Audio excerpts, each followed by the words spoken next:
La Cour d'appel de Paris a tranché ce mardi.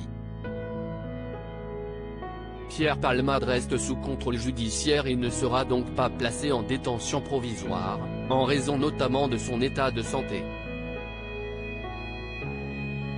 Mais si ce statut lui permet de recevoir de la visite, il ne serait rien. En effet, selon les toutes dernières informations de Marianne, les proches de l'acteur se verraient interdire l'accès à sa chambre d'hôpital. Explication. Pierre Palmade n'ira pas en prison. Difficile de passer à côté de l'affaire Pierre Palmade depuis l'accident de voiture qui l'a provoqué. Eh bien, un peu plus d'un mois après, la Cour d'appel a statué sur l'humoriste.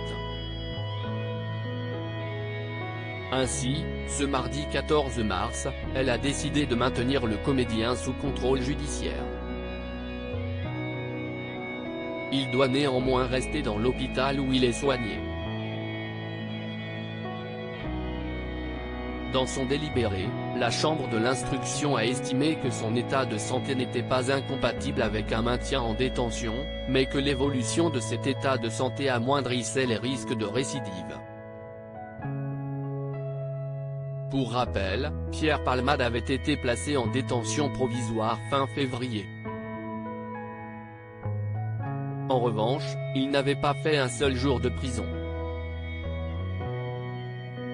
En effet, il avait été écroué sur son lit d'hôpital. Sous contrôle judiciaire, l'humoriste pourrait en principe recevoir de la visite. Mais il n'est rien. En effet, la semaine passée, plusieurs proches de Pierre Palmade auraient tenté de se rendre à son chevet, en vain.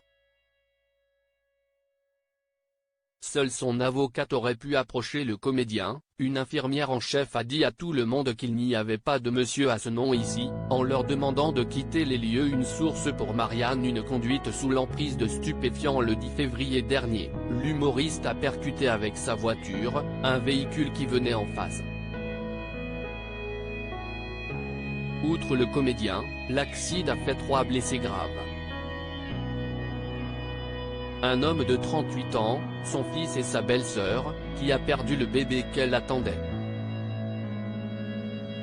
En garde à vue, le comédien a reconnu avoir consommé de la cocaïne et des drogues de synthèse avant de prendre le volant. C'est notamment pour cette raison qu'il a été mis en examen pour homicide et blessures involontaires par conducteur ayant fait usage de produits stupéfiants en état de récidive légale. Pierre Palmade a alors été mis en examen pour homicide et blessures involontaires par conducteur ayant fait usage de produits stupéfiants en état de récidive légale. À cette affaire s'ajoutent plusieurs autres investigations.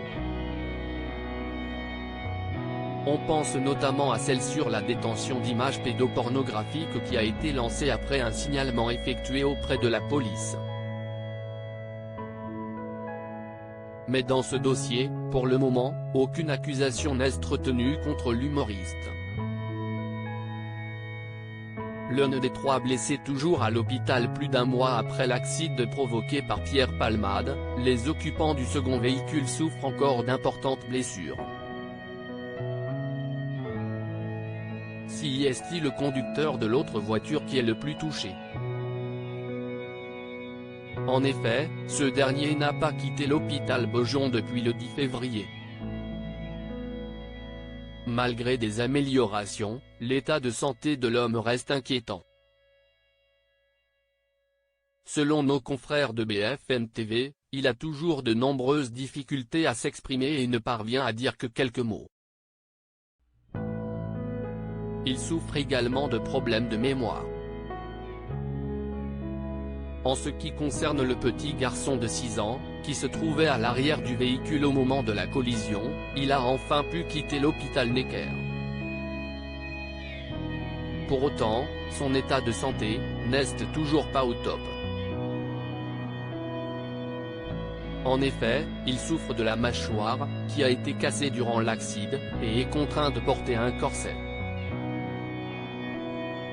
Il a également du mal à s'exprimer.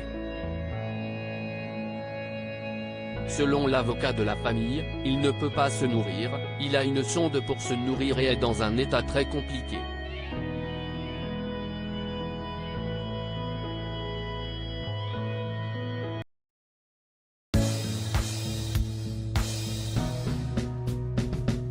But there's all times through the rough times I think